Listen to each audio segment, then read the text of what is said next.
favor lo diligencien, que nos ayuda mucho a analizar el alcance de nuestro evento. Y les cuento que el día de hoy vamos a tener dos invitados. Primero tendremos la participación del director del IPSA, el doctor Javier Campillo, y luego tendremos la presentación de la doctora Annabel Pinker sobre comunidades energéticas y transición justa. La presentación de la doctora Pinker va a estar dividida en dos partes. Vamos a tener un receso de 5 minutos entre ambas partes y al final vamos a tener una sesión de preguntas y respuestas. Ustedes ponen sus preguntas en el chat y nosotros se las transmitimos a la doctora Pinker. Entonces, para comenzar y para saber un poco más sobre ustedes, quisiéramos hacerles un par de preguntas. Quisiéramos saber desde dónde se conectan. Entonces, la primera pregunta se interesa por entender si están en una zona rural o una zona urbana. Así que por favor hagan clic en el enlace que acaba de aparecer en el chat y cuéntenos desde qué parte se conectan. Luego vamos a ver desde qué localidad, municipio, departamento, pero en primer lugar queremos saber si es una zona urbana o una zona rural. A ver, Dani, nos muestras los resultados del Menti. Nos sorprende mucho que haya un poco de predominio de la zona urbana. Vamos a ver si tenemos otras personas de la zona rural.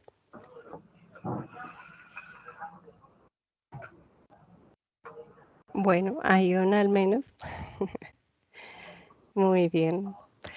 Sí, ciertamente era de esperarse que tuviéramos más predominio de la zona urbana. Esto nos ayuda a reflexionar sobre cómo llegar mejor a esas zonas rurales, que también es importante que participen del intercambio de conocimientos. Ahora vamos a pedirles que nos den otra información. Vamos a tener una segunda pregunta y esta es en qué municipio y departamento se encuentran. Puede ser que escriban el municipio y entre paréntesis el departamento al cual pertenece ese municipio. Vamos a ver si tenemos a personas de todas las regiones. Bueno, región andina y Caribe por ahora.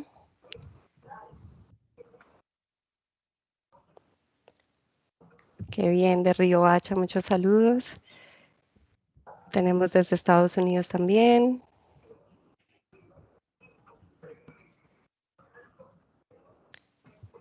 Muy bien. Poco a poco vamos viendo que sí tenemos una diversidad importante. Saludos a la gente de San José del Guaviare.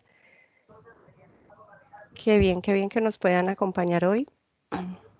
Nos gusta mucho saber que podemos llegar a diferentes regiones. Muy bien. Yo creo que podemos ir dejando el Menti por acá para que podamos avanzar. Vale. Entonces, para que iniciemos, vamos a darle la palabra al doctor Javier Campillo Jiménez, quien es el director general del Instituto de Planificación y Promoción de Soluciones Energéticas para Zonas No Interconectadas, IPSE.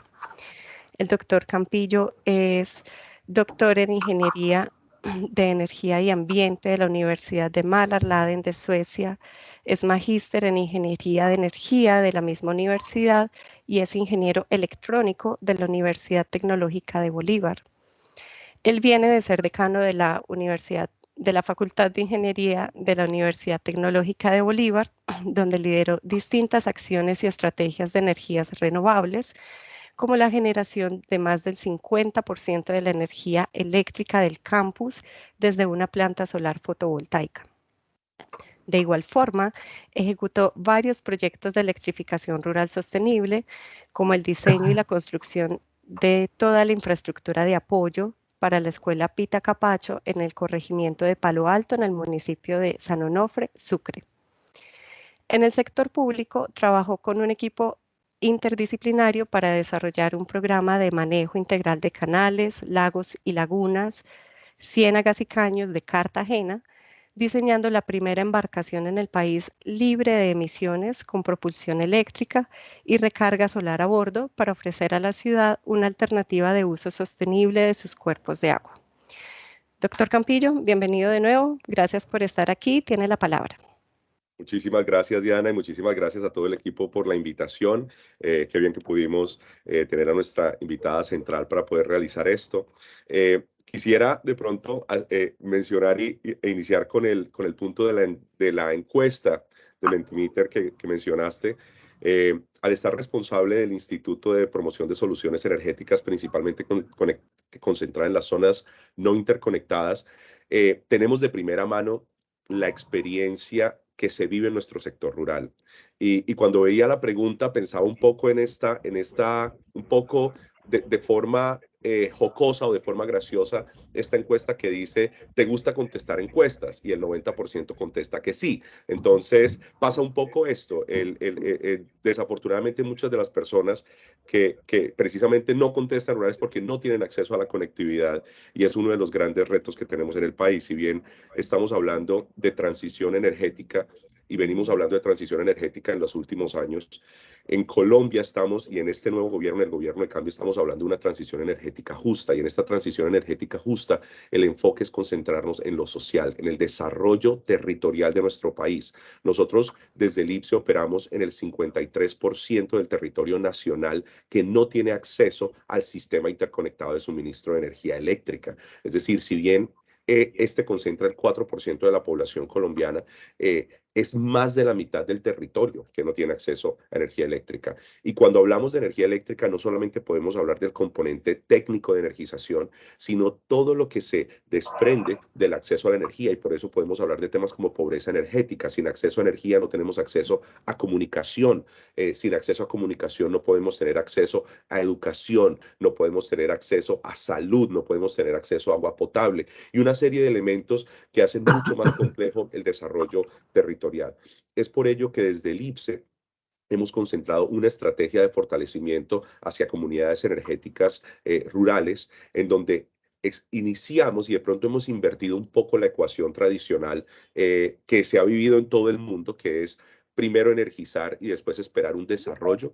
Hemos invertido la ecuación y ahora estamos iniciando desde entender las capacidades, las vocaciones productivas comunitarias, las capacidades territoriales, las capacidades energéticas territoriales, para poder diseñar proyectos de la mano con la comunidad que realmente respondan a sus propias necesidades. Y es que es muy interesante y es algo que hemos identificado en los diálogos regionales vinculantes que ha realizado este gobierno, y es que los territorios se conocen y los territorios conocen sus deficiencias, conocen sus capacidades, pero además, y muy importante, también conocen las soluciones a sus problemas. Entonces, en este ejercicio de escuchar y trabajar con la comunidad, y es mucho de la experiencia que nos va a traer la doctora Anabel, que tiene una hoja de vida increíble, es eso, es entender desde la comunidad cómo nosotros, a partir de ese conocimiento y a partir de esas necesidades, podemos trabajar de forma conjunta una solución de desarrollo territorial. A nosotros desde el IPSE nos gusta hablar que la energización no es el fin. El fin es el desarrollo territorial, el medio es la energización.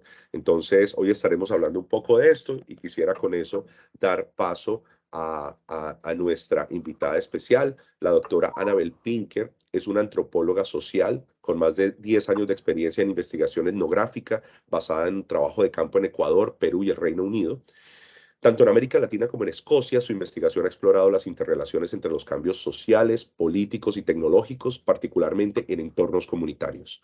Durante sus estudios doctorales realizados en la Universidad de Cambridge en el año 2010, exploró prácticas cooperativas y de formación de gobierno en los Andes ecuatorianos. Durante sus estudios postdoctorales realizados en la Universidad de Manchester y el Instituto de Estudios Latinoamericanos de la Universidad de Londres, analizó cómo el poder del Estado en Perú se ha reconfigurado a través de las prácticas creativas emergentes políticas enfocadas en la descentralización. La doctora Pinker está particularmente interesada en las relaciones entre las prácticas existentes del uso de la tierra y las figuras de gobernanza en procesos y debates de transición. Su reciente trabajo en la isla de Lewis se concentró en analizar las ambigüedades en las leyes de explotación en grupos locales para el desarrollo de proyectos eólicos a gran escala en la isla. Adicionalmente, explora cómo las ecologías humanas y no humanas son experimentadas y transformadas en tiempos de transición. Entonces, con esto quisiera dar paso a nuestra invitada especial, la doctora Annabel Pinker, y nuevamente muchísimas gracias a todos por acompañarnos en esta sesión y estoy seguro que será muy enriquecedor para todos los que estamos presentes. Muchas gracias al doctor Campillo y por esa presentación tan especial de nuestra conferencista internacional. Por favor, adelante y nos avisas cuando podamos hacer el receso. Ya. ¿Está bien? Gracias. Muy bien, sí.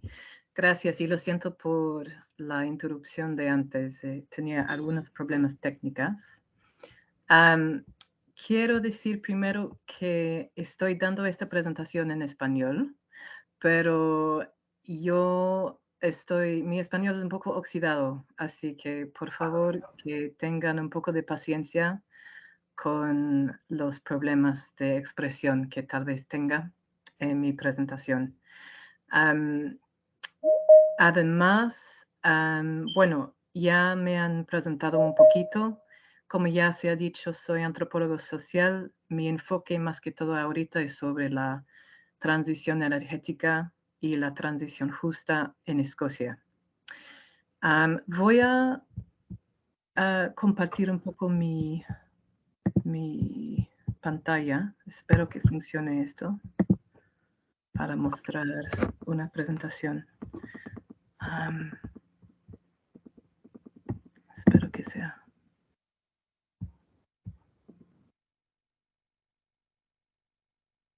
Ya.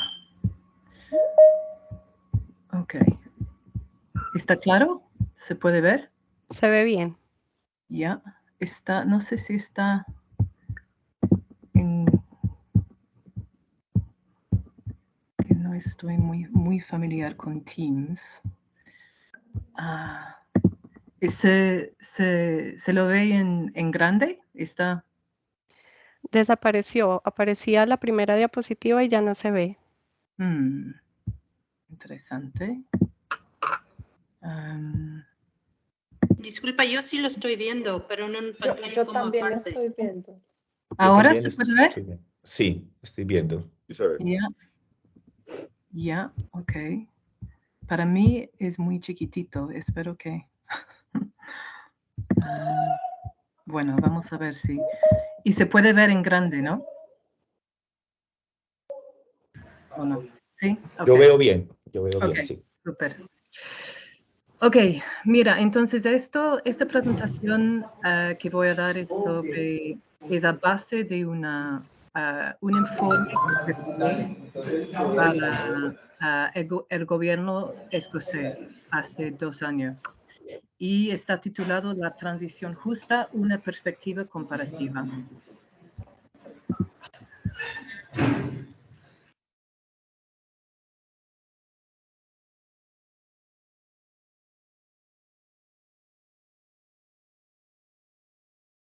Perdí el audio. Doctora Pinker está con el audio silenciado. Lo siento.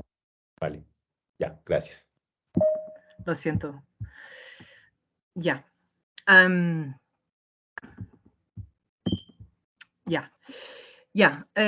Entonces me han presentado ahorita, mi trabajo de enfoque más que todo en estas cuestiones de transición justa en Escocia. Y puedo hablar de los temas en que he enfocado en términos de mi trabajo etnográfico sobre las islas de Escocia, sobre los esfuerzos de las comunidades en Escocia para conseguir, por ejemplo, su propio... Hay proyectos en Escocia que apoyan a que las comunidades puedan conseguir sus propias instalaciones energéticas, por ejemplo, y parte de mi trabajo enfoca sobre estos esfuerzos. Pero en esta presentación quiero enfocarme en un informe que hice para el gobierno escocés hace 2 años, el gobierno estableció hace 2 años, o bueno, creo que fue fue hace 3 o 4 años, estableció una comisión para una transición justa en Escocia. Y en 2019 me hicieron, perdón, estoy un poco distraída porque hay gente que están entrando y no sé por qué están apareciendo en mi pantalla. Voy a tratar de ignorar eso.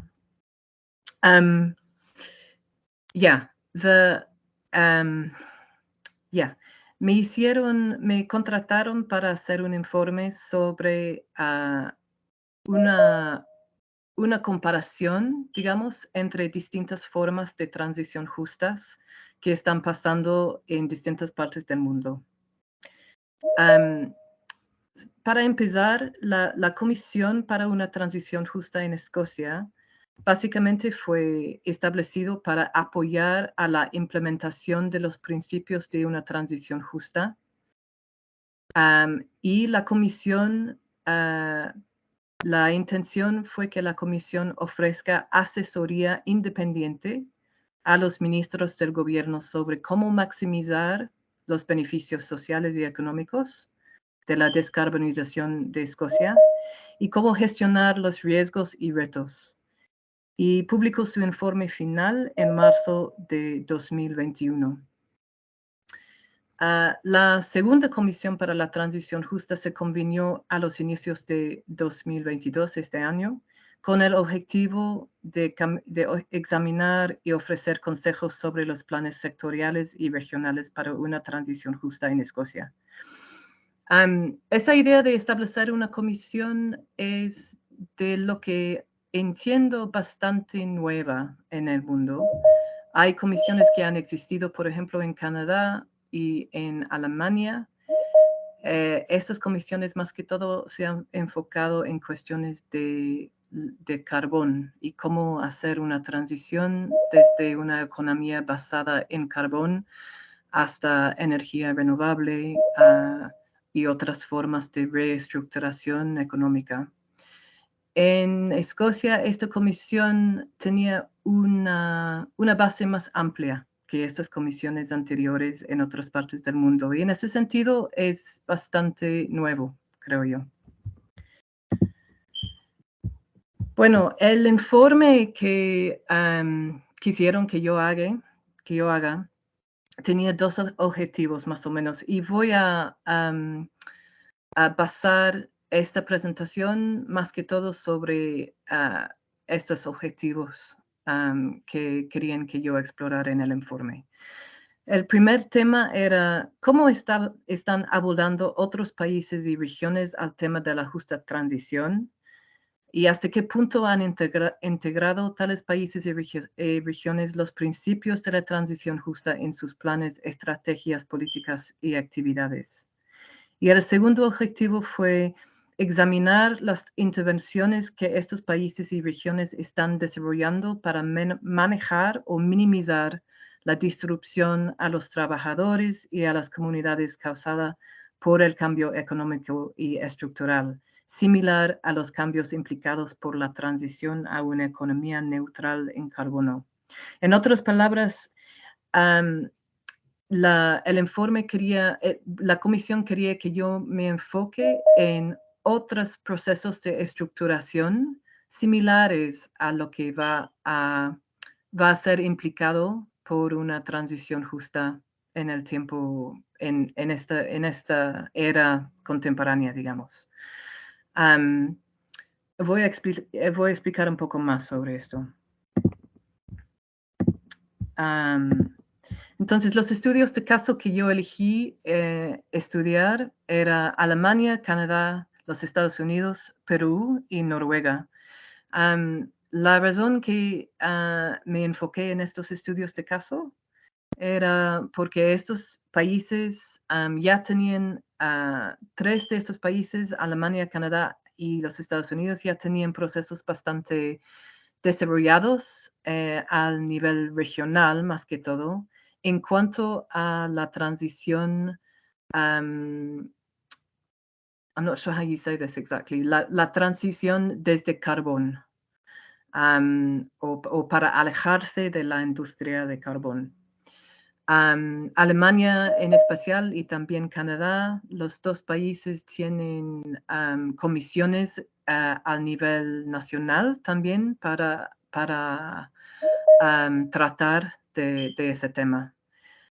En los Estados Unidos también, en ciertas regiones que son bastante dependientes de la minería, también hay procesos allí que se han enfocado en una transición desde carbón hasta formas de industria, digamos, más limpias. Elegí también enfocarme sobre Noruega, porque es un país que obviamente tiene una base bastante fuerte en el petróleo, y también en Perú, donde no hay necesariamente discursos sobre una transición justa en sí, pero sí hay esfuerzos al nivel de locales y regionales de tratar de temas de justicia ambiental en cuanto a las comunidades y pueblos indígenas, por ejemplo, que dependen de los bosques. En Perú, como en muchas otras partes de América Latina, de lo que yo entiendo, hay proyectos, por ejemplo, sobre la captura de carbono, como el REDD+, los proyectos de REDD+, que tienen implicancias fuertes para comunidades locales. Y estas, en ciertas formas, nos dan ciertas indicaciones sobre cómo tratar de los pueblos indígenas y las comunidades locales en cuanto al cómo reglamentar el uso de la tierra, cómo proteger a comunidades locales en el contexto de transición a grande escala. Espero que esto sea más o menos claro. Hay muchos otros países en que se hubiera podido enfocar, sin duda, y creo que hay menos enfoque, por ejemplo, en países en el Medio Oeste, por ejemplo, y hasta cierto punto mi informe tenía que enfocar en países donde hay bastante material ya existente en términos de la literatura académica y la literatura política. Y esto es gran parte, esto es una parte muy grande de que tenía que enfocarme en estos países y solo en estos países. Entonces, esta presentación, yo voy a organizarlo a través de 3 partes. La primera parte va a resumir el ámbito y el contexto de la transición justa, ofreciendo una discusión de los orígenes de la transición justa como movimiento y su integración dentro de los discursos internacionales. También voy a resumir algunas de las muy distintas visiones para una transición justa que circulan en los ámbitos políticos actualmente. La segunda parte presenta unos ejemplos de la justa transición, supongo que debería decir, y unas conclusiones a que conducen los procesos de reestructuración socioeconómico en los 5 casos de estudio. Y en la tercera parte, que será después del receso, voy a ofrecer unas recomendaciones para una transición justa a base de las experiencias observadas en los estudios de caso. Me preocupa un poco que va a ser un poco largo. Voy a ver cómo va y voy a cortarlo si es necesario. Bueno, entonces la primera parte, el alcance y el contexto de la transición justa. Entonces, seguramente ustedes son tal vez están muy familiares con estas ideas, pero voy a decirlo por si acaso. El concepto de la transición justa emergió del movimiento obrero en los Estados Unidos en la última parte del siglo XX. Más o menos eso es lo que está establecido en los discursos sobre transición justa. Recientemente se ha circulado más ampliamente en los discursos políticos nacionales e internacionales. Y en general el término se usa para ir en sentido contrario a la idea de que valorar la seguridad en el trabajo y cuidar al medio ambiente son objetivos mutuamente exclusivos. Además, se usa para ampliar el debate sobre las transiciones hacia economías bajas en carbono, desde temas técnicas en cuanto a la transformación de sistemas energéticos hacia sus implicancias de justicia social. Entonces, el enfoque cambia un poco desde el tema técnico hasta un enfoque sobre la justicia social. Las definiciones de la transición justa. Se tiende a definir la transición justa en dos sentidos distintos. La primera definición y la definición más estricta se enfoca sobre la necesidad de ofrecer el apoyo del Estado a los trabajadores y a las comunidades que perderán su sustento por un alejamiento intencional de la industria de hidrocarburos. Pero también hay definiciones más amplias que concibe de la justicia en términos más generales, no solo con respecto a los trabajadores. Y se enfatiza la necesidad de no seguir sacrificando el bienestar de los grupos vulnerables por el bien de los demás, como ha sido hasta cierto punto normalizado en la economía de combustibles fósiles. Y en esta visión se entiende la justicia y la equidad a formar una parte integral de una transición hacia un mundo de bajo carbono. Esta definición más amplia y más radical busca una reestructuración que se dirige a las raíces de la desigualdad. Y en inglés digo aquí que el informe que hice recurre a ejemplos y literaturas que son endeudados a las dos definiciones.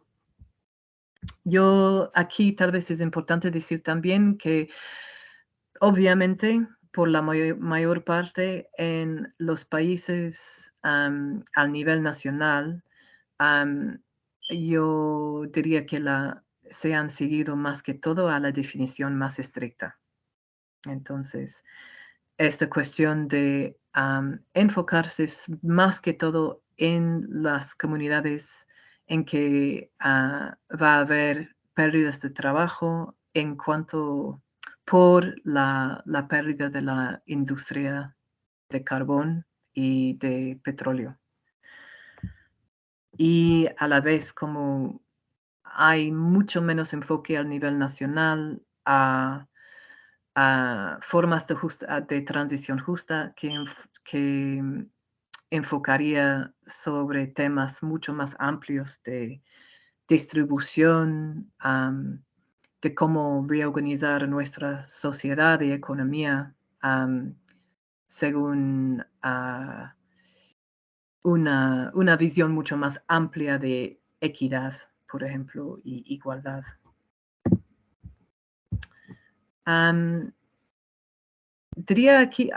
Voy a mencionar aquí 3 principios de la justicia, de la transición justa,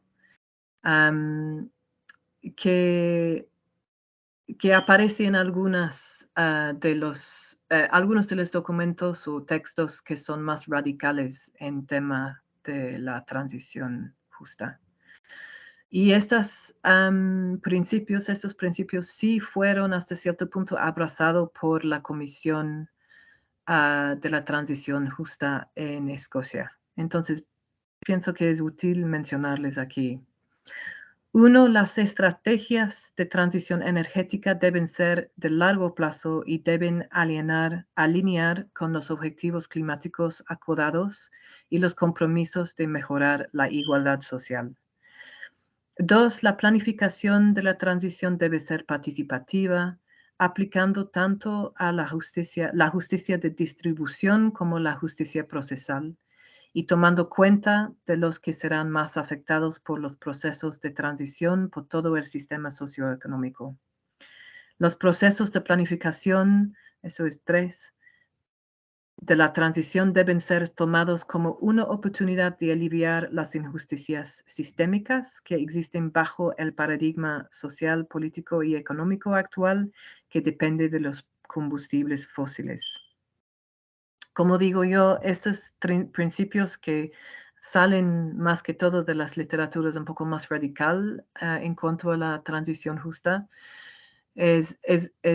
son principios que la Comisión Justa en Escocia han reconocido, pero no sé hasta qué punto van a implementar procesos de transición justa tomándoles en cuenta. Entonces, en una forma muy amplia, una tipografía posible que se puede presentar de la transición justa se divide entre 4. Se podría describir que la mayoría, tal vez la mayoría, de las visiones para una transición justa en el mundo que vemos ahorita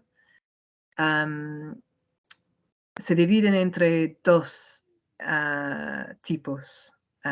El uno es lo que se llamaría el statu quo y el otro es el directivo. Y el statu quo, el método statu quo, es una forma de ver la transición justa en términos que busca crear a procesos de transición sin modificar el sistema actual socioeconómico. Y lo que se llama el método directivo a la transición justa es un método que busca cambiar a ciertas reglas y disposiciones dentro del sistema actual. Pero básicamente el sistema actual económica, como es ahora, se busca simplemente hacer algunas modificaciones o no cambiar mucho. Las visiones de transición justa que son más radicales incluye lo que se llamaría lo estructural y los transformativos, el transformativo. El estructural recomienda que usan mecanismos de justicia procesal y de distribución para modificar a ciertos aspectos del sistema. Y transformativo es un método que busca cambiar radicalmente el sistema actual. Eso tal vez es bastante abstracto, pero sirve para mostrar o hacer el punto que no hay una versión de la transición justa que está acordado ahorita.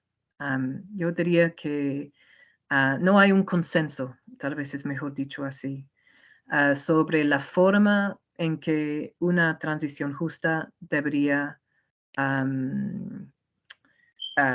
manifestar. Hay, por ejemplo, en Escocia y en otros países en Europa, el enfoque más que todo es sobre cómo crear empleos para personas que están empleados ahorita dentro de la industria petrolera, cómo promover un sistema, cómo promover industrias que se basan en formas de crear energía que son más limpias, como energía renovable. Mientras tanto, hay mucho menos enfoque sobre cómo se puede hacer una transición a una economía, por ejemplo, que se basa no tanto en el crecimiento económico. Hasta ahora no veo no hay evidencia al nivel en términos de lo que he visto en términos lo que he visto al nivel nacional en el mundo ahorita, de que hay países que están interesados en buscar otro modelo económico. Esto es lo que estoy tratando de decir aquí. Pero hay seguramente al nivel local en cuanto a organizaciones locales, regionales, por ejemplo, hay muchísimo interés en formas de, en una transición justa que con una visión más amplia y más transformativa, digamos. Bueno, esta segunda parte de la presentación voy a enfocarme un poquito en los resultados, unos findings sobre los marcos actuales para la transición justa y otras formas de reestructuración socioeconómicos en estos estudios de caso que he mencionado. Y pensé que tal vez sería útil describir un proceso para ustedes, para que se tenga una idea un poquito menos abstracta sobre lo que significa, lo que es una transición, un proceso de transición que ha sido en ciertas formas relativamente exitosa. No es una transición justa en el sentido en que tiene su significado ahora. Es una transición de reestructuración económica que empezó en las 70s en Alemania. Y hay bastante literatura sobre ideas de transición que recurre a este ejemplo, porque es uno de los pocos ejemplos tal vez de transición de largo plazo que existe. Entonces, este ejemplo viene de Alemania en una región que se llama el Ruhr. No estoy diciéndolo bien, pero más o menos es así. Desde 1970 ha habido en curso un proceso de transición para reestructurar el distrito de Ruhr en Alemania para que se aleje de la producción de carbón y acero y se avance hacia la ecoindustria, los servicios basados en el conocimiento y la energía renovable. Entonces, en ese sentido, es una transición, ¿no? Pero lo que estoy diciendo es que no ha sido una transición que ha usado el término de la transición justa explícitamente hasta muy recientemente. Obviamente porque la transición justa es un término relativamente reciente. Salió más o menos en los años 70, pero ha empezado a circular internacionalmente y en distintos tratos y acuerdos internacionales y en la formulación de nuevas políticas a los niveles nacionales solamente en estos 10 o 15 años. Entonces, lo que ha pasado en el Ruhr es un proceso de transición que obviamente empezó antes de la emergencia de la idea de la transición justa, que es relativamente nueva. Pero sí se trata de una transición desde los combustibles fósiles, en este caso carbón. En los medios del siglo XX, 1 millón de personas fueron empleadas en la industria, en esta industria de carbón y también acero, o sea, más o menos 70% de la fuerza laboral del Ruhr. Y en los años 60, el Ruhr empezó a deteriorar económicamente cuando los precios del carbón y del acero descendieron por debajo de los costos de producción y la demanda se desplazó de carbón a petróleo. Entonces, por esas razones fue necesario empezar a planificar una transición desde el carbón y el acero. Y ha habido más o menos 3 fases de la transición en el Ruhr.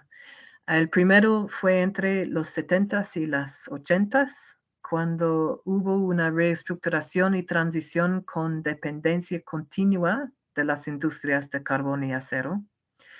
Pero fue como un proceso de ecologizar, no sé si lo digo bien, las industrias sucias. So en inglés se diría greening, las industrias sucias a través del control de la contaminación y las políticas de conservación de la naturaleza, los cuales ayudaron a establecer una ecoindustria. Cerraron las minas de carbón por la competencia económica. Los trabajadores pasaron a otros sectores, pero por la especialización y dominancia de unas pocas compañías grandes, el Ruhr siguió atrapado en las industrias de acero y carbón hasta los mediados de las 80s. Y hubo esfuerzos para restaurar y preservar estructuras existentes. Estoy hablando de infraestructuras de la industria de carbón y acero. Voy a explicar un poco más de eso. Y 2, entre los años 90 hasta 2015, la diversificación y reindustrialización, la reconstrucción ecológica y la revitalización urbana. Se avanzaron la economía basada en el conocimiento, la energía renovable y la ecoindustria. Había cambio estructural activo en vez de la adaptación pasiva a las industrias en declive, promovido por el fortalecimiento de pequeñas y medianas empresas, la transferencia de tecnología y la diversificación industrial. Y la tercera fase ha sido la transición energética desde 2010. La capacidad instalada de la energía renovable incrementó desde 30 megawatts en 2000 hasta 588 megawatts en noviembre de 2012. Es importante decir que la reestructuración del Ruhr se basa no tanto en una visión singular de una transición justa, sino en una confluencia de transiciones coincidentes y solapadas. El éxito relativo de estas transiciones se atribuye a las actividades colaborativas de actores regionales junto con los factores externales favorables. El proceso no se diseñó a través de un plan de maestro, sino a través de una serie de planes distintos, junto con las intervenciones de distintas instituciones y actores. Las autoridades locales se veían a sí mismas como respondiendo a los problemas de la contaminación, la despoblación y a la pérdida de trabajos en los sectores de carbón y acero. Y a la vez un movimiento ambientalista fuerte estaba emergiendo. Hubo también políticas nacionales de apoyo que fueron aprobados por el Parlamento y proyectos que invirtieron en la educación y en la investigación. Entonces, lo que quiero decir con esto es que en el Ruhr no hubo, digamos, un proceso de transición que fue manejado solamente por el nivel nacional. Esta idea de un plan maestro para una transición en forma, digamos, monolítica, no ha sido lo que pasó, sino fue como un conjunto, una coincidencia, digamos, de distintas transiciones diseñadas entre niveles y escalas. Y me parece que eso es un punto muy importante, que no se puede perder o dejar fuera los distintos niveles, locales, regionales, distritales, nacionales y también seguramente internacionales. Y ha sido un proceso obviamente ambivalente, en el sentido de que la parte del carbón sigue siendo más alta que la parte de la energía renovable hasta ahora, de lo que entiendo. Y las ciudades se están despoblando todavía.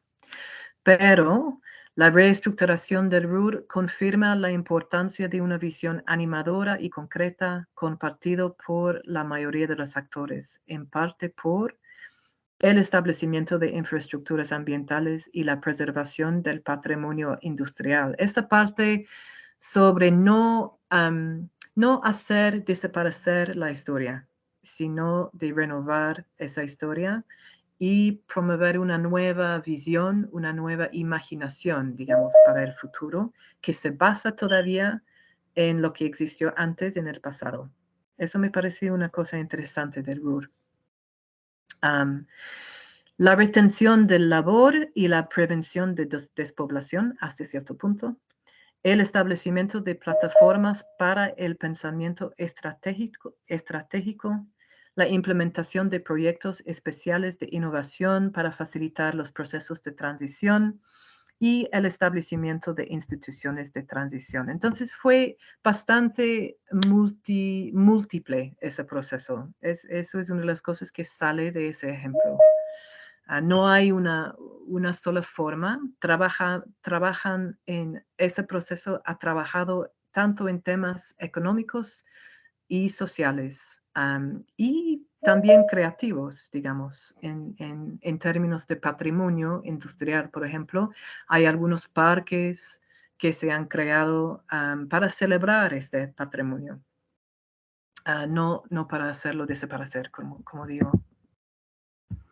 Entonces, los procesos regionales, muchas veces liderados por una mezcla de gobiernos regionales y locales y organizaciones de base, son significativamente más avanzados que los gobiernos nacionales en cuanto al desarrollo de los procesos de transición.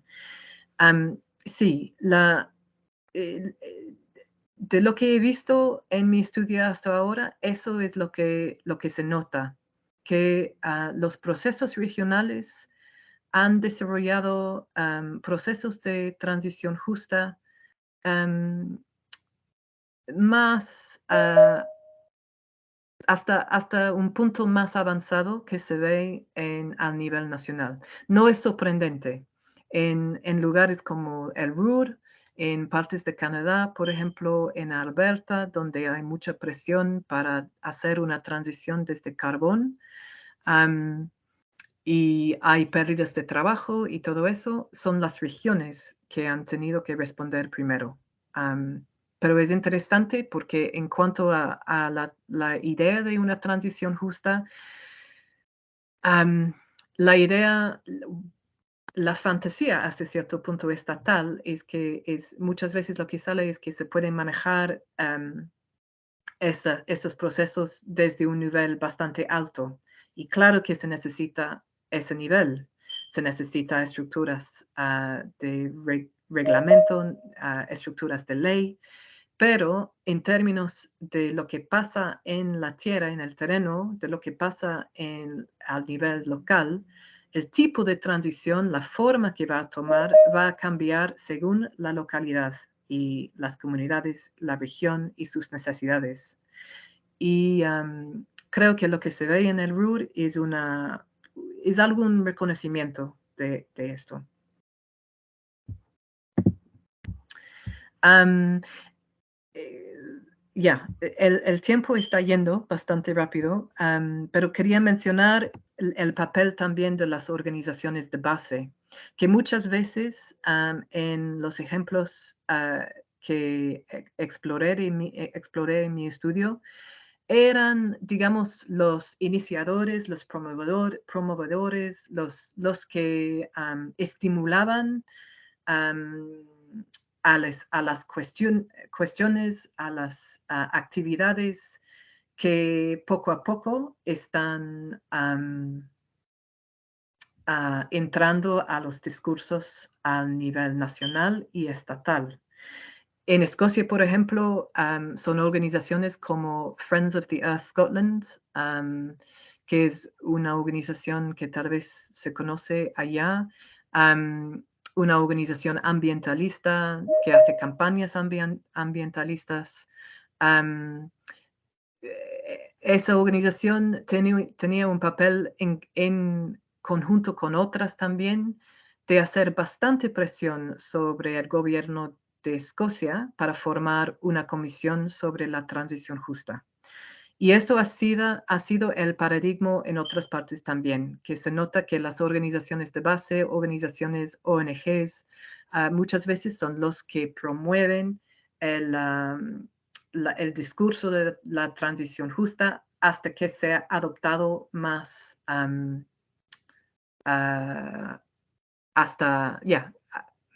más adoptado, digamos, a los niveles gubernamentales. Y quería mencionar una organización en los Estados Unidos que se llama Kentuckians for the Commonwealth, que emergió en una región minera del este de Kentucky en los Estados Unidos. Y es una organización que busca una nueva balance de poder, una democracia más auténtica y una economía más justa y sostenible, y un futuro de energía limpia a través de promover la organización comunitaria y la acción directa por todo el Estado. Y esta organización se fundó en 81 para cambiar a las leyes tributarias que eximió a las compañías mineras de pagar ciertos impuestos y para cuestionar a las leyes de propiedad que permitieron a las compañías de minar a cielo abierto, espero que esto sea la frase correcta, sin el permiso de los terratenientes y supongo también de las comunidades. Y ahora es una organización compuesta de familias de clase obrera que trata de múltiples temas. Hacen campañas para la reforma agraria, la justicia ambiental y programas de ayuda para los de bajos recursos, y también ofrece capacitación a sus miembros. Entonces, esto solo para decir que muchas veces son estas organizaciones que están empujando desde abajo y que deberían, en mi perspectiva, y no solo en la mía, ser integrado en los procesos de la justa transición, porque parte de lo que sale en los discursos, en la literatura, en estos ejemplos, es la necesidad de procesos auténticamente participativos, que esta idea de una distribución de proceso, una justicia de proceso es súper importante.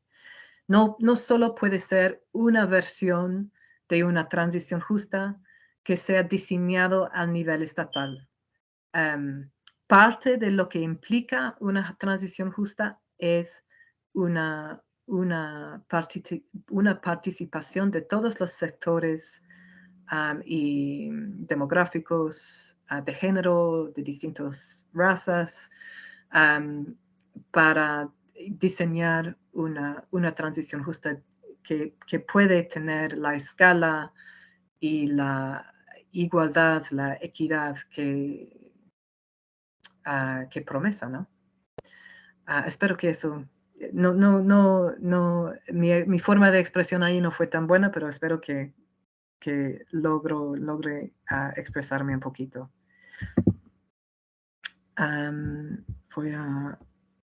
Estas son algunas acciones en inglés que hizo esta organización, pero voy a pasar al próximo.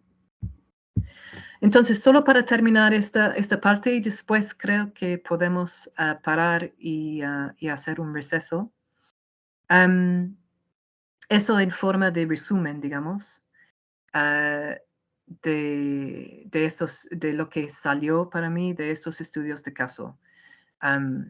Los procesos de transición en Canadá, Alemania y hasta cierto punto en los Estados Unidos siguen un modelo similar, orientados hacia lo que se puede clasificar como una transición directiva. Esto hace referencia a lo que mencioné antes, una forma de transición justa que básicamente busca una transición que cabe dentro del sistema como ya está establecido, pero haciendo pequeños cambios. No hay tanto interés en cambio el sistema en sí. Seguramente eso no es una sorpresa, pero eso más o menos es el objetivo de esos procesos. Las políticas y medidas implementadas en estos países hasta ahora son diseñadas a mitigar los efectos de eliminar gradualmente a una industria delimitado carbón. Estas transiciones han sido bastante limitadas en su ámbito, enfocando más que todo sobre la recapacitación y la sustitución de empleos. No buscan una forma de transición más amplia. Hasta ahora hay poca evidencia de que los procesos de transición están tan desarrollados con respecto a la industria de combustibles fósiles. Debería decir, petróleo. Los marcos políticos en Noruega son dirigidos más que todo hacia la ecologización de su estrategia industrial. En otras palabras, las transiciones, las formas de transición justa hasta ahora que existen al nivel nacional han sido diseñados para responder a la pérdida de la industria de minería de carbón, más que todo. En ese sentido, es un sector muy limitado y tal vez no nos da tantas pistas para lo que se necesitaría una transición desde el petróleo. Y creo que Noruega es un buen ejemplo de esto, porque sus políticas, por ejemplo, se enfocan más que todo en, como digo aquí, la ecologización de su estrategia industrial. ¿Qué significa? Significa que no quiere sacrificar su industria de petróleo, lo cual la mayoría de que se exportan, la población depende más que todo de la energía renovable domésticamente, pero sacan bastante dinero de la exportación de su petróleo del mar del norte. Y no quieren sacrificar esto. Y lo que proponen básicamente es el uso de captura de carbón y ¿cómo se dice? Almacenamiento. Espero que sea la captura y almacenamiento de carbón. De carbono, perdón. Y en ese sentido, esta es la justificación para que la industria de petróleo siga. Y más o menos esto es el mismo modelo que se ve en otros países que son productores bastante grandes de petróleo. No sé cómo será en Colombia exactamente. Incluido el Reino Unido. También hay fuertes aspiraciones en cuanto a lo que se llama CCS, la captura y almacenamiento de carbono. Mientras tanto, el caso de Perú manifiesta a las complejidades que aparecen cuando se hacen las actividades de desarrollo local. En este caso, estoy refiriendo a través a los pagos por servicios ecosistémicos. Seguramente ustedes son muy familiares con estos proyectos que mencioné antes de Red Plus, que pagan a comunidades para que se conserve sus bosques, por ejemplo, para que puedan servir como carbon sinks, muchas veces para países en el norte. Entonces hay temas políticos ahí que se debe discutir. Pero además, estos proyectos, hay muchas diversas formas de proyecto que están pasando y no son bien regulados. Y el caso de Perú apunta a lo que pasa cuando no hay adecuada supervisión y reglamentación de parte del gobierno nacional o regional en cuanto a estos proyectos. Se ve también los efectos de no establecer anteriormente las estructuras y garantías necesarias para proteger a los derechos y a las tierras de las comunidades indígenas y locales. Entonces, lo que está pasando en Perú, como seguramente en otras partes de América Latina, y seguramente ustedes tal vez saben mucho mejor, mucho más que mí en esto, de eso, que hay esta lucha que sigue de que estas comunidades y pueblos indígenas están buscando establecer formas de tenencia segura sobre sus terrenos ancestrales. Y esto está pasando a la vez de que estos proyectos de secuestración de carbono en bosques, por ejemplo, están siendo establecidos. Y en muchos casos hay un poco de caos.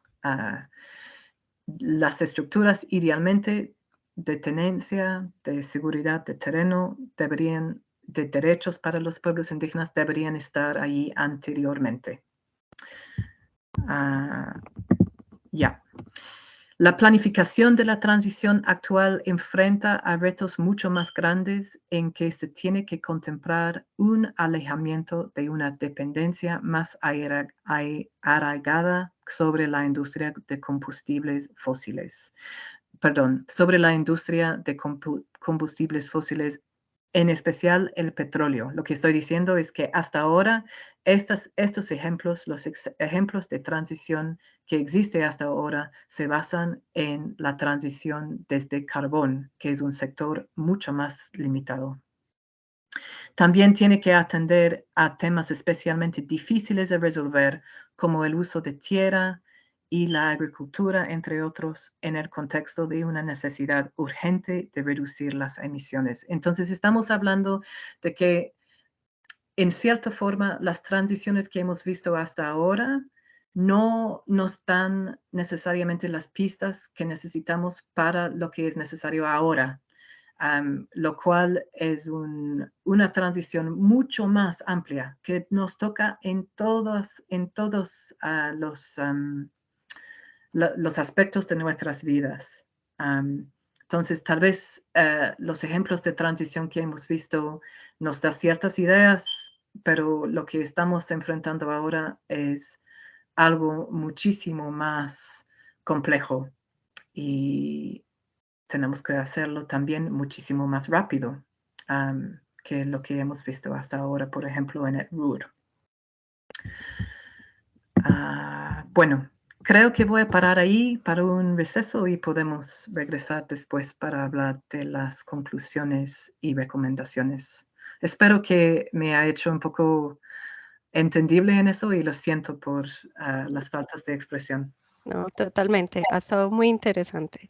Vamos entonces a hacer el receso de 5 minutos, durante el cual vamos a presentar un video.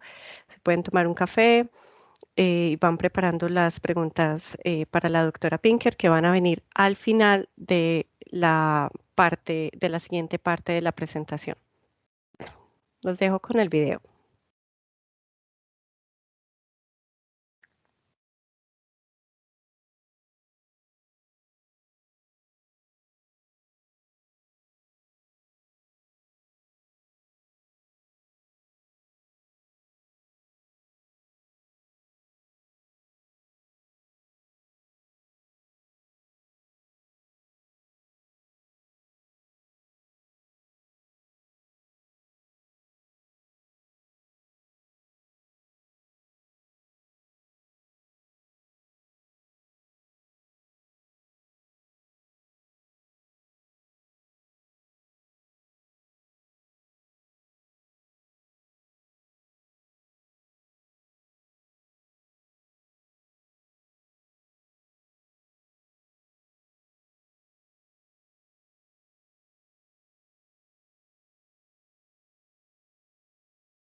Actualmente tenemos algunos problemas técnicos con el sonido. Vamos a ver si lo podemos resolver.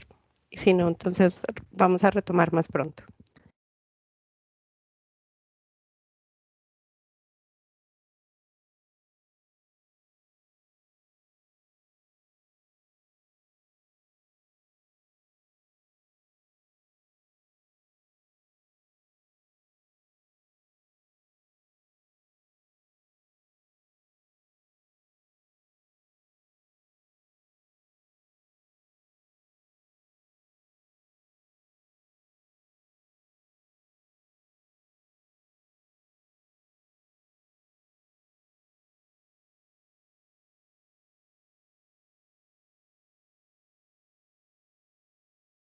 Ability to support members and partners through its embedded country operation with policy advice and development of bankable projects that lead to the implementation of green growth policies and the mobilization of green and climate finance. To date, GGGI helped mobilize $7.2 billion in green investments, including green bonds and climate financial vehicles. It has supported the adoption of over 230 green growth national policies. GGGI has supported 30 member countries in Africa, Asia, Pacific, and the Caribbean islands on enhancing their nationally determined contributions, implementation roadmaps to meet their net zero targets. Through its projects, GGGI also helped create an enabling environment for required flows of finance, technology, MRV, and transparency, capacity building, and to improve Article 6 readiness and transaction. 15 member and partner countries across GGGI's regions also receive support with their COVID-19 recovery plans. GGGI implements projects that respond to needs, promote climate-smart agricultural practices, protect biodiversity, build sustainable and circular bioeconomy while securing healthy natural systems. GGGI projects make cities and communities sustainable, livable, and resilient, supported through green jobs, services, and green infrastructure capital markets innovations. These and other combined efforts have led to 171 million tons of CO2 emission reduction and the creation of 1.2 million green jobs. In addition, 700,000 people gained access to clean, affordable energy, and 1.6 million people have access to sustainable waste management. With its inclusive and diverse team, GGGI works with various partners at the global, regional, national, and local levels, and combined efforts have led to more effective results to combat the climate crisis, accelerate poverty eradication, and gender equality to achieve sustainable, inclusive development. The challenges facing humankind have never been more urgent, but the opportunities to address these challenges are right in front of us.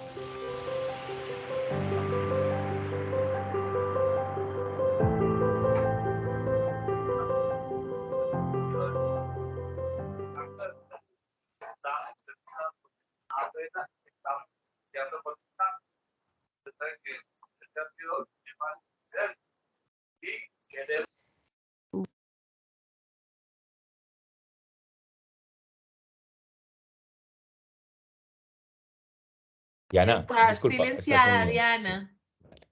Perdón. Les decía que lamentamos mucho las fallas técnicas. Hicimos la prueba antes del evento y sí se escuchaba, así que nuestras disculpas. Vamos a retomar nuestra sesión de intercambio de conocimiento, la última parte de la presentación de la doctora Pinker, pero aprovecho para pedirles que estén pendientes de los enlaces que están circulando en el chat. Si ya firmaron la asistencia, muchas gracias. Si no lo han hecho, por favor, háganlo. Y hay otro enlace que los va a dirigir a una evaluación del evento que también va a permitir que ustedes accedan a la certificación de su asistencia a la sesión de hoy. Así que ahí ya aparece en el chat. Vamos entonces a darle de nuevo la palabra a la doctora Pinker para la segunda parte de su presentación y luego vendrán las preguntas. Las preguntas pueden empezar a escribirlas en el chat y nosotros las vamos a compilar. Muchas gracias. Hola. Bueno, no tengo mucho más por decir, pero voy a recompartir mi presentación. Aquí está.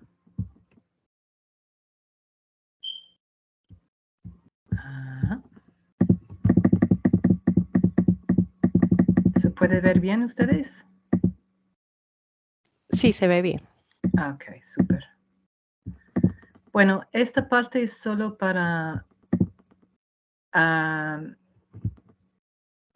perdón, no veo bien. No sé cómo hacer esto un poquito más grande, pero vamos a ver. Sí, esta última parte es solo para darles unas conclusiones a base de los estudios de caso que he mencionado y lo que se puede aprender, tal vez, que nos sirva para formar algunas recomendaciones para cómo diseñar un proceso de transición justa. Que espero que sea aplicable hasta cierto punto, por lo menos en Colombia también, que obviamente tiene sus circunstancias, que tiene circunstancias bastante específicas, ¿no? Entonces, déjeme ver si puedo hacer esto más grande porque yo mismo no puedo leerlo. How do I do that? Ok. Perdón, ya se desapareció.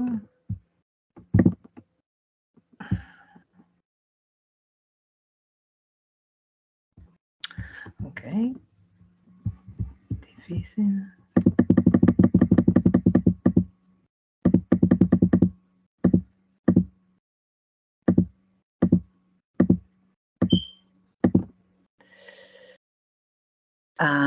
Ok.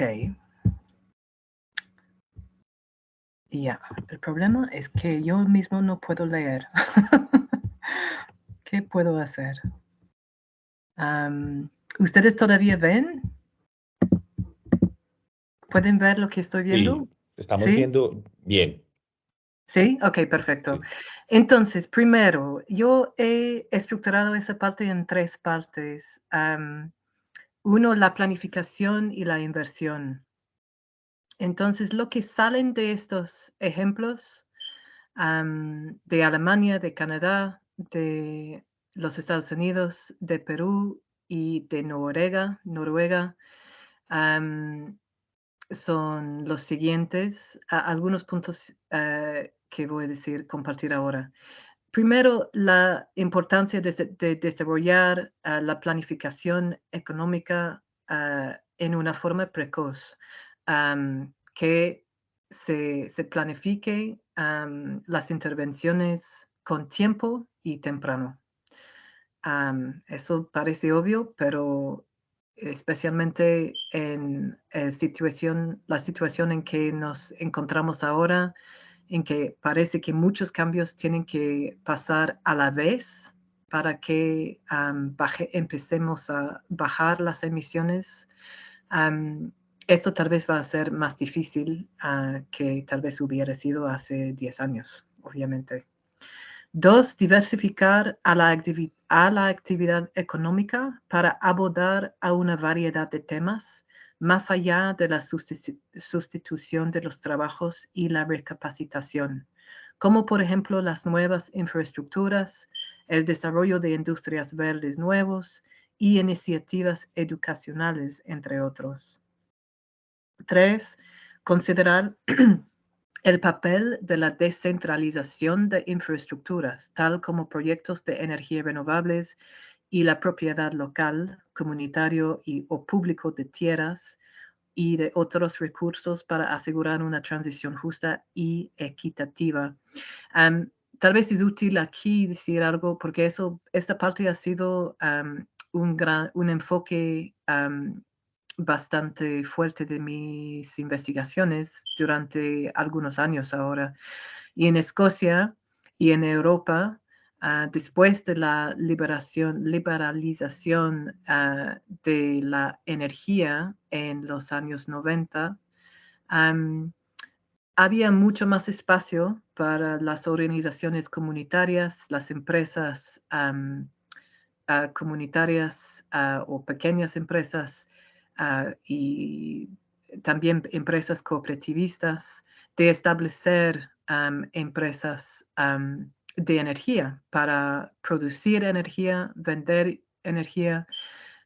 Y en Escocia se nota que hay ahora comunidades que, por ejemplo, han podido instalar su propia turbina eólica o más que una. Hay algunas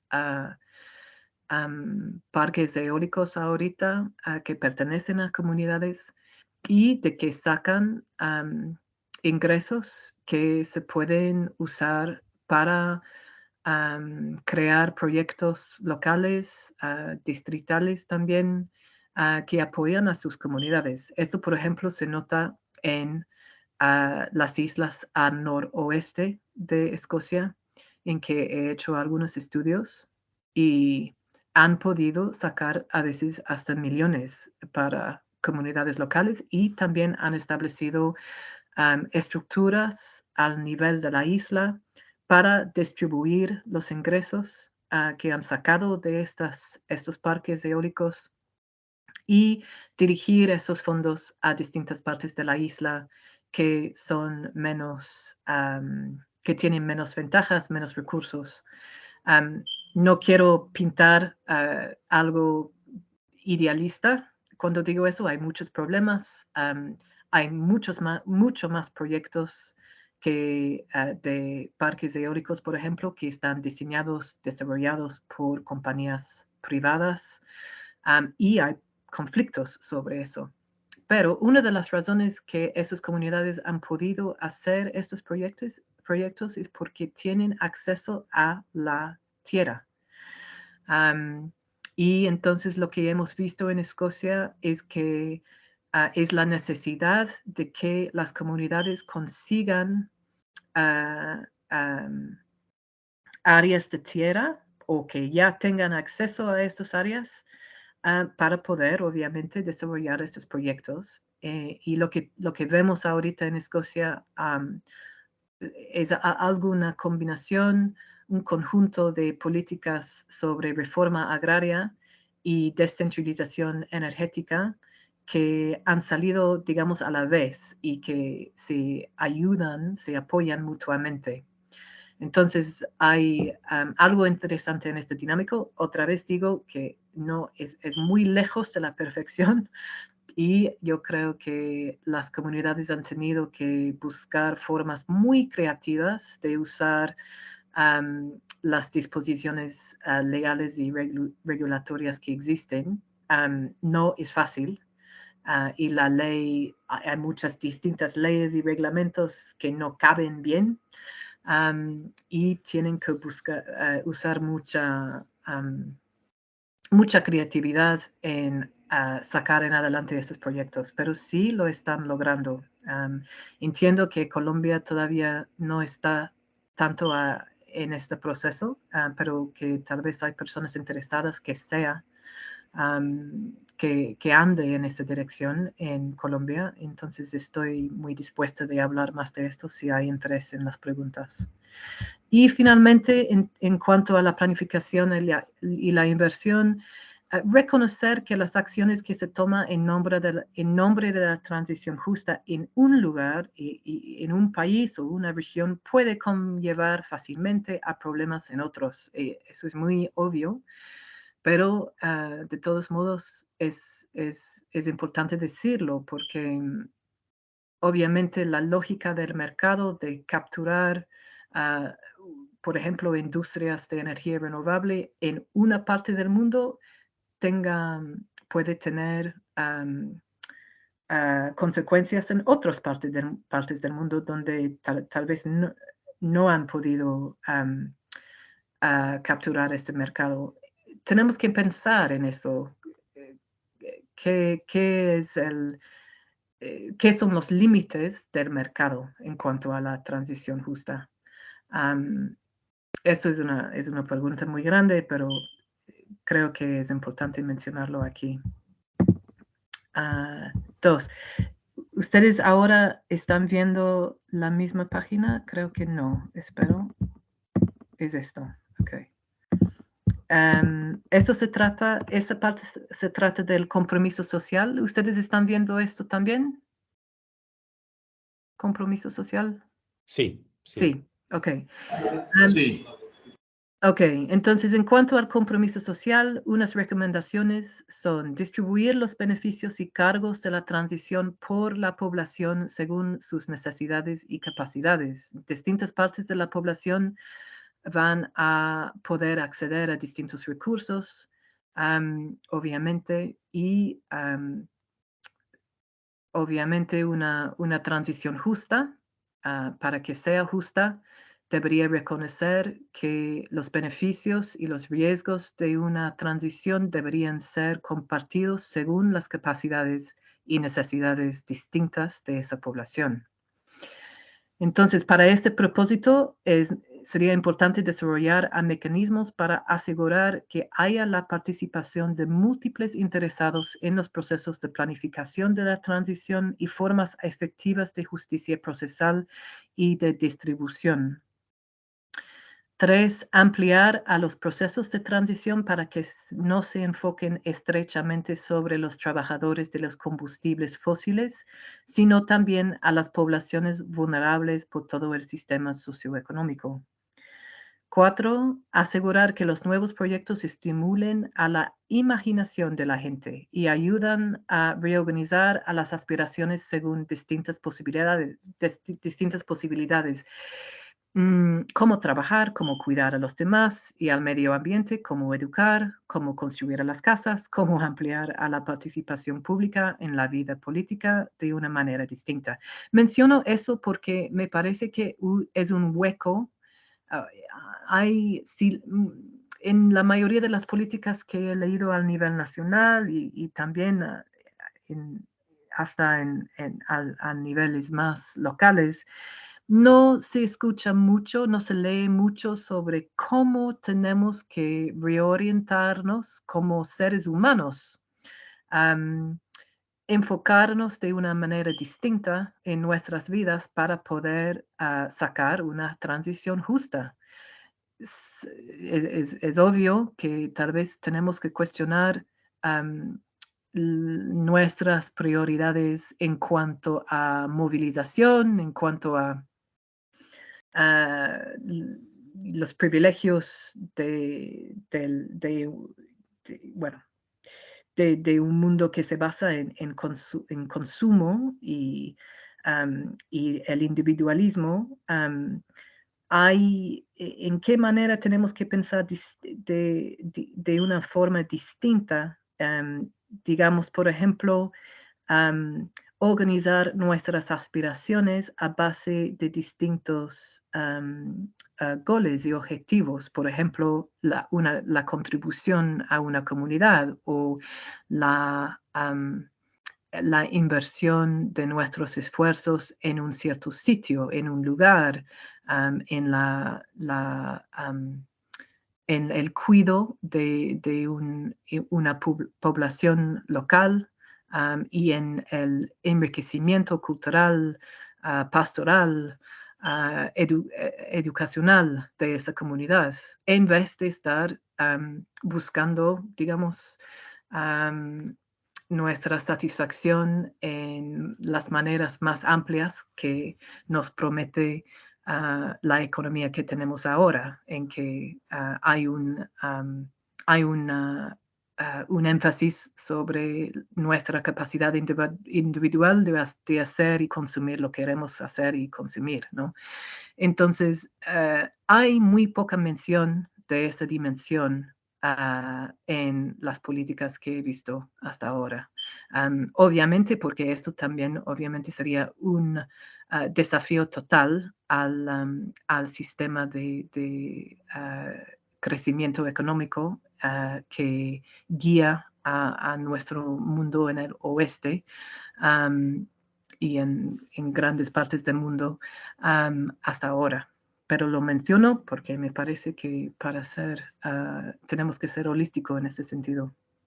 Y finalmente, dirigirse a las desigualdades de género, raza y de clase en el proceso de diseñar una transición justa.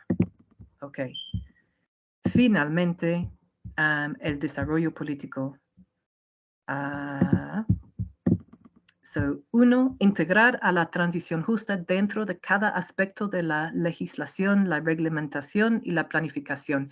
En otras palabras, no es que la transición justa simplemente puede aparecer en normas que son separadas por otras partes de la legislación y la reglamentación de un país. Tiene que ser integrado en todas estas estructuras. 2, reconocer que mientras la centralización de la planificación estratégica, regulatoria y legislativa sea necesaria, las transiciones son específicas a los sitios y contextos locales y entonces las localidades, comunidades y regiones deberían liderar a estos procesos de transición hasta un cierto punto. Y 3, establecer los sistemas de educación y experticia necesarias para los propósitos de una transición justa, pero también construirla a base de la experticia y infraestructuras que ya existen. Eso también me parece que es un tema interesante. Yo aquí, yo trabajo en un instituto de investigaciones en Aberdeen, en Escocia, lo cual es el enfoque para la industria petrolera y de gas en el Reino Unido. Y ahorita hay un proyecto que estoy estudiando en que una comunidad que tiene un espacio verde, un parque, y esto es el último espacio verde a que tiene acceso porque es una comunidad que es bastante pobre y no tiene muchos recursos. La propuesta es que este parque sea destruido para abrir espacio para una llamada zona de transición energética, que sería construido para el propósito de hacer industrias de captura y almacenamiento de carbono, por ejemplo, y otras cuestiones similares. Creo que hay temas aquí que toca en este punto que hago ahora. ¿Qué es lo que necesitamos al nivel del tejido social, comunitario y a otros niveles para poder crear una transición justa? Hasta cierto nivel no tiene mucho sentido destruir ese tejido, esos espacios que son para el bienestar de una comunidad, para crear algo nuevo, muy industrial, que promueva una transición justa, pero bastante en términos del mercado y de la comercialización que da ventaja a las corporaciones y a las compañías grandes. Estas compañías están llamando a ese proceso una transición justa, pero en cuanto al pueblo local que está afectado, no es justo para nada, obviamente. Entonces, estos son los tipos de debates que ahorita están saliendo aquí y en todas las partes del mundo y no son nuevas. Pero tenemos que tener cuidado sobre lo que llamamos justicia en el contexto de transición, en que hasta ahora son tal vez, sería muy fácil que el sistema siga en la misma manera con las corporaciones, las compañías grandes tomando espacio para ser los que promuevan una transición y las organizaciones de base, las poblaciones locales, por ejemplo, no tenga voz. Eso creo es una cosa que no debe pasar si podemos evitarlo. Y voy a parar ahí. Seguramente hay algunas preguntas. Gracias. Muchas gracias por esta interesante presentación. De verdad, muy apreciada para el momento que vivimos en Colombia. Vamos a pasar entonces a las preguntas de nuestro público. Animamos al público que si tiene otras inquietudes, por favor, las ponga en el chat. Voy a leer la primera pregunta, doctora Pinker. Dice, teniendo en cuenta que uno de los principios de la transición justa es que sea de largo plazo, ¿cuántos años cree usted que tomará en Colombia hacer la transición? El gobierno actual habla de 15 años. ¿Usted cree que es suficiente?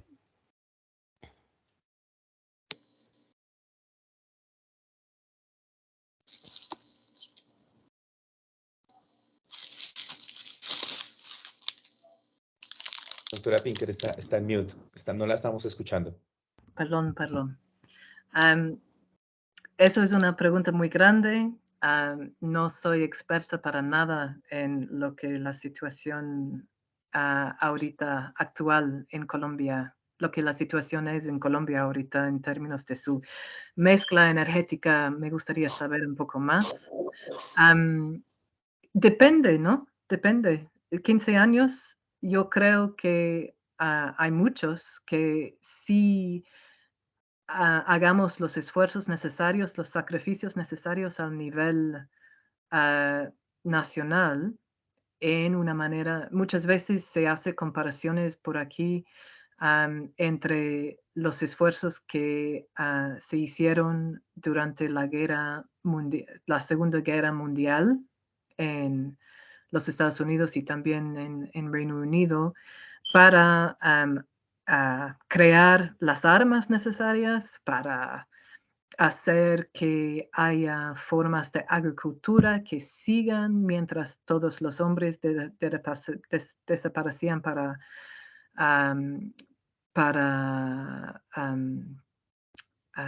estar en la guerra, para crear nuevas tecnologías, para organizar las cosas de una forma distinta socialmente, para organizar la evacuación de niños al campo, todas esas cosas increíblemente rápido. Es una cuestión de voluntad. Entonces sí, es posible en 15 años, pero hemos visto en el COP27 que ahorita ha terminado, que otra vez han terminado sin acuerdo sustantivo. Y eso muestra que finalmente estamos todavía en una situación en que la mayoría de los líderes, de alguna manera u otra, tiene sus hands tied, que no hay mucho espacio para cambiar el sistema en que todavía los intereses que han dominado a OSA siguen dominando. Pero sí, yo diría que sí, hay capacidad de hacer algo muy fuerte dentro de 15 años y de hecho lo tenemos que hacer. Vale, muchas gracias. Vamos a ver otra pregunta. Dice, ¿conoce experiencias de asociación entre empresas y comunidades para la generación y comercialización de energías limpias? ¿Cuál es su opinión o posición al respecto y qué recomendaciones haría? Perdón, no, ¿puedes leerlo de nuevo? Perdón. Sí. ¿Conoce experiencias de asociación entre empresas y comunidades para generar y comercializar energías limpias? ¿Cuál es su posición al respecto y qué recomendaciones haría? Bueno, sí, otra pregunta muy grande. Bueno, he tocado tal vez el tema un poquito en mi presentación al final. Es el enfoque de mi trabajo y mis investigaciones más que todo. Y solo puedo hablar de Escocia y hasta cierto punto punto de mis experiencias también en España. Hemos visto en Escocia, por ejemplo, como he dicho, que la liberalización de la energía aquí ha creado una apertura para que entren nuevas empresas chiquitas y también comunitarias a la generación y venta de energía. Y es interesante porque eso ha tenido cierto éxito aquí, pero no tiene la amplitud, en mi opinión y la opinión de muchos, que debe tener. Y eso es en parte porque los reglamentos y las leyes que existen a otros niveles del Estado en Escocia y Reino Unido básicamente no apoyan a otras leyes que sí parecen apoyar a las comunidades. Por ejemplo, en Escocia tenemos lo que se llama el Community Empowerment Bill, que fue creado en 2015, y eso apoya a que las comunidades hagan precisamente esos tipos de proyectos, no de generación, de propiedad, de tierra, pero sí, en Reino Unido, por ejemplo, tenemos una red eléctrica que fue creada en los años 40, 50, 60.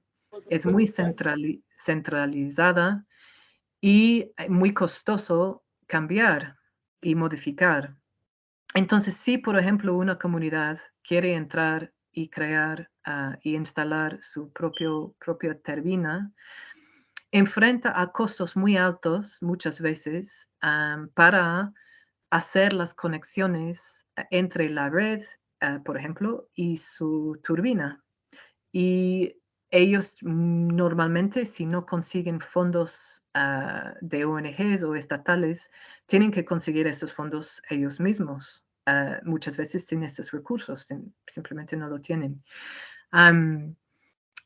Entonces, los reglamentos que existen en cuanto a los sistemas energéticos en Reino Unido no apoyan a otras políticas, por ejemplo, que obviamente están tratando de fomentar el empoderamiento de las comunidades en ese sentido. Y eso es muy normal, ¿no? Que todas las normas simplemente no caben juntos. Eso es un ejemplo. Otro ejemplo, como mencioné antes, es que para poder crear proyectos para energía renovable, por ejemplo, las comunidades necesitan tierra, necesitan terreno. En Escocia lo que muchas veces pasa es que los terratenientes que tienen terreno, obviamente los terratenientes hacen acuerdos con empresas que quieren desarrollar